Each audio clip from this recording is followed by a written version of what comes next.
परम पूज्य राष्ट्रऋषि श्री लाहिड़ी गुरु जी इस युग के प्रबुद्ध और सर्वोन्नत आध्यात्मिक गुरु हैं, जिनका स्वयं का जीवन निस्वार्थ, निर्भीक, निरहंकार हिंदुत्व साधना एवं राष्ट्र साधना का एक आदर्श प्रतीक है। संपूर्ण हिंदू समाज को संगठित कर, सशक्त कर, भारतवर्ष के पुरातन ऋषि संस्कृति को और राम तत्व को इस धरा पर पुनः स्थापित करने हेतु परम पूज्य गुरुदेव जी ने एक विराट विश्वव्यापी हिंदुत्व अभियान का गठन किया है। परम पूज्य गुरुदेव जी ने IIT से डिग्री प्राप्त करने के पश्चात रिस्क मैनेजमेंट में उच्च शिक्षा भी प्राप्त की। वर्तमान में आप एक बहुराष्ट्रीय कंपनी में मैनेजिंग कंसल्टेंट के रूप में पदस्थ हैं। प्राचीन भारतीय ऋषि संस्कृति को कायम रखते हुए परम पूज्य गुरुदेव द्वारा संस्कारित इस हिंदुत्व अभियान की मुख्य विशेषता यह है कि वह आर्थिक रूप से पूर्णतः स्वावलंबी है। परम पूज्य गुरुदेव जी का यह संपूर्ण समाज को आह्वान है। हर व्यक्ति को अपने मैं, मेरा, मुझे से ऊपर उठकर इस महान राष्ट्रधर्म साधना को अपने जीवनचर्या में धारण करना होगा, अपने जीवनचर्या का मूल बनाना होगा। तभी यह राष्ट्र साधना सिद्ध होगी, तभी भारत यह देवभूमि, यह देव संस्कृति पुनः विश्व विजयी बनकर स्थापित होगी। आप भी हिंदुत्व के प्रति अपना कर्तव्य निभाएं। नमस्कार, मैं हूं प्रियंका और आप सभी दर्शकों का बहुत बहुत स्वागत है। हिंदू तत्व साधना के इस विशेष साक्षात्कार में हमारे बीच एक अद्वितीय आध्यात्मिक तत्वदर्शी परम पूज्य राष्ट्र ऋषि श्री लाहिड़ी गुरु जी हमारे बीच उपस्थित हैं। अद्वितीय इसलिए क्योंकि गुरु जी ने IIT वाराणसी से BTech की उपाधि ली है। रिस्क मैनेजमेंट में गुरु जी ने उच्चतर अंतर्राष्ट्रीय डिग्री प्राप्त की है एवं वर्तमान में गुरुजी एक बहुराष्ट्रीय कंपनी में अत्यंत उच्च पद पर कार्यरत रहते हुए बिना किसी से एक भी रुपया दान दक्षिणा लिए अपनी स्व अर्जित आय से इस अंतर्राष्ट्रीय आध्यात्मिक जन अभियान का गुरुजी मार्गदर्शन करते हैं। इसके साथ ही एक अत्यंत विशिष्ट बात यह है कि गुरुजी के अभियान में युवाओं की भागीदारी सबसे अधिक है। फिर चाहे हम वनवासी व ग्रामीण क्षेत्रों से लेकर भारत के एवं विश्व के महानगरों की बात करें, गुरुजी का ये अभियान हर जगह के युवाओं में उतना ही लोकप्रिय है।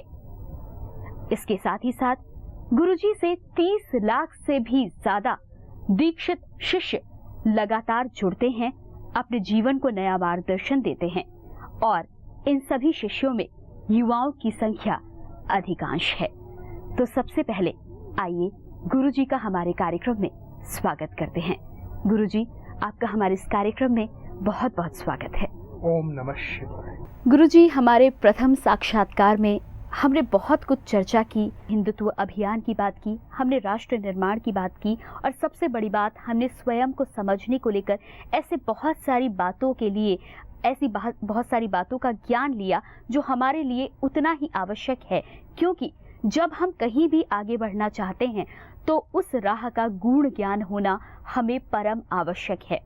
यहाँ पर यदि मैं हिंदुत्व अभियान की बात करूं तो इस हिंदुत्व अभियान में नवचरण गायत्री साधना की केंद्रीय भूमिका है और आपके जो समस्त शिष्य हैं वो इसका अपनी अपनी जगह पर अभ्यास करते हैं और एक नियत समय भी तय है जिसमें सब एक साथ मिलते हैं और एक ही समय पर इसका अभ्यास करते हैं। इसका इतना बड़ा रिजल्ट है, इतना अच्छा परिणाम है, ये तो हम सब देख ही रहे हैं। तो मैं ये ज़रूर आपसे चाहूँगी कि हमारे तमाम जो दिशा टीवी के दर्शक हैं उन्हें भी आज इस साक्षात्कार के माध्यम से इसकी जानकारी, इसकी प्रेरणा मिल सके। नवचरण गायत्री साधना, यह गायत्री साधना की एक विशिष्ट पद्धति है जो हमें अपनी साधना में देवीय प्रेरणा से मिला। नवचरण गायत्री साधना मूलतः 9 बार गहरी सांस लेकर 9 बार राष्ट्रवाद एवं हिंदू तत्व साधना के संकल्प को अभिव्यक्त करते हुए 9 खंडों में गायत्री साधना करने का अमृत विज्ञान है। निश्चित रूप से आपने ये सही कहा कि इस साधना से अद्वितीय, चमत्कारिक परिणाम लोगों को मिले हैं। लेकिन ये भी अत्यंत महत्वपूर्ण है जानना कि किसी स्वार्थ की लालसा में ये साधना नहीं करना चाहिए। ये साधना के लिए किया जाना चाहिए। हम अपने समस्त शिष्यों को, दिशा टीवी के समस्त श्रोताओं को नवचरण गायत्री साधना एक बार करते हुए आशीर्वाद निश्चित रूप से देंगे। नवचरण गायत्री साधना इस प्रकार की जाती है। इस साधना में अपनी मेरुदंड को, रीढ़ की हड्डी को बिल्कुल सीधा रखा जाता है। उसको एक आरामदायक सपोर्ट होना बहुत जरूरी है। नेत्र बंद रहें एवं हमें यह ध्यान रखना है कि हम 9 बार गहरी सांस लेंगे और 9 बार सांस छोड़ते समय 9 खंडों में, 9 भाग में यह दिव्य गायत्री मंत्र का साधना करेंगे। जब हम पहली बार सांस लेते हैं तब सांस छोड़ते समय अपने मन मस्तिष्क चेतना से किसी भी प्रकार का विचार बह जाने देते हैं और स्वयं को पूर्ण रूप से निर्विचार बना लेते हैं, शुद्ध बुद्ध स्वच्छ बना लेते हैं आंतरिक रूप से। इस प्रकार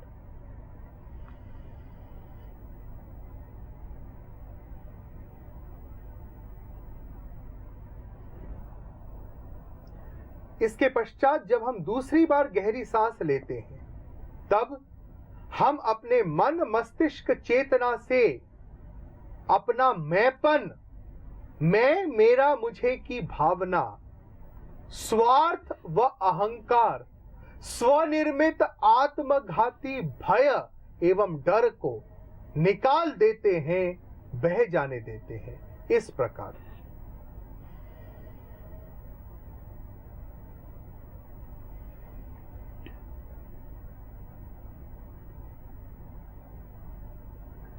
जब हम तीसरी और चौथी बार गहरी सांस लेते हैं तब हम ओम का उच्चारण करते हैं सांस छोड़ते समय। इस प्रकार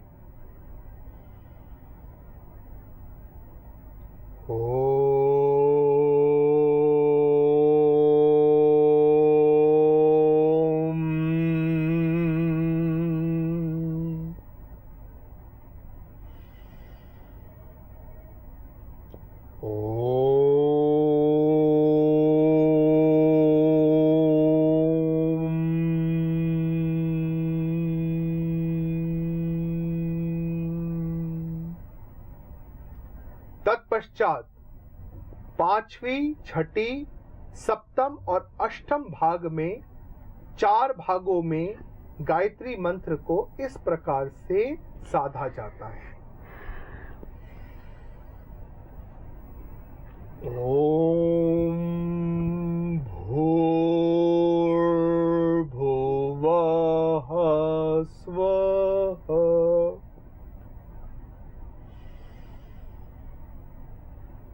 ओम तत्सवितुर्वरेण्यम्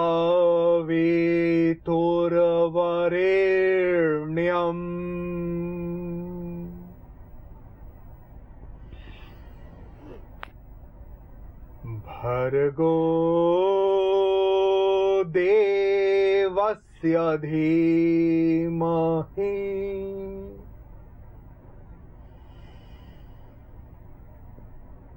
धियो यो नः प्रचोदयात्।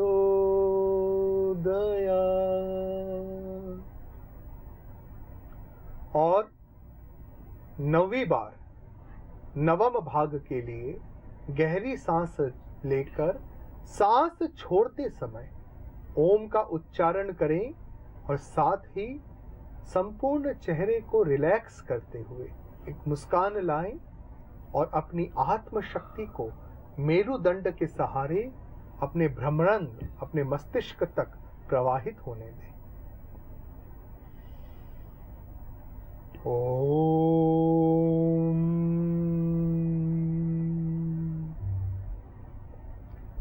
इसके पश्चात नेत्र बंद रखकर आद्य शक्ति मां भगवती, मां गायत्री, मां भारती को साक्षी रखते हुए ये संकल्प लें कि हमारा जीवन सदा सर्वदा निस्वार्थ, निर्भीक, निरअहंकार राष्ट्र साधना, हिंदू तत्व साधना, हिंदू संस्कृति साधना को समर्पित रहेगा और हम भारत को एक दिग्विजयी राष्ट्र बनाएंगे।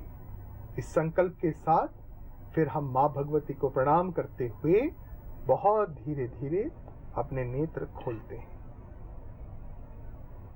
यह संक्षेप में दिव्य अमृत ज्ञान है नवचरण गायत्री साधना का, जिसे नित्य हमारे शिष्य प्रातःकाल एक बार और संध्या समय एक बार अभ्यास में लेते हैं और प्रत्येक सप्ताह हर रविवार संध्या समय 8 बजे अपने अपने गांव, अपने अपने तहसील, अपने अपने शहरों में एक निश्चित स्थान पर एकत्रित होकर सामूहिक रूप से अभ्यास करते हैं, जिससे न केवल नवचरण गायत्री साधना की साधना होती है, न केवल हिंदू संस्कृति की साधना होती है, न केवल हिंदू तत्व साधना होती है, अपितु सबसे महत्वपूर्ण संगठन साधना भी घटित होती है।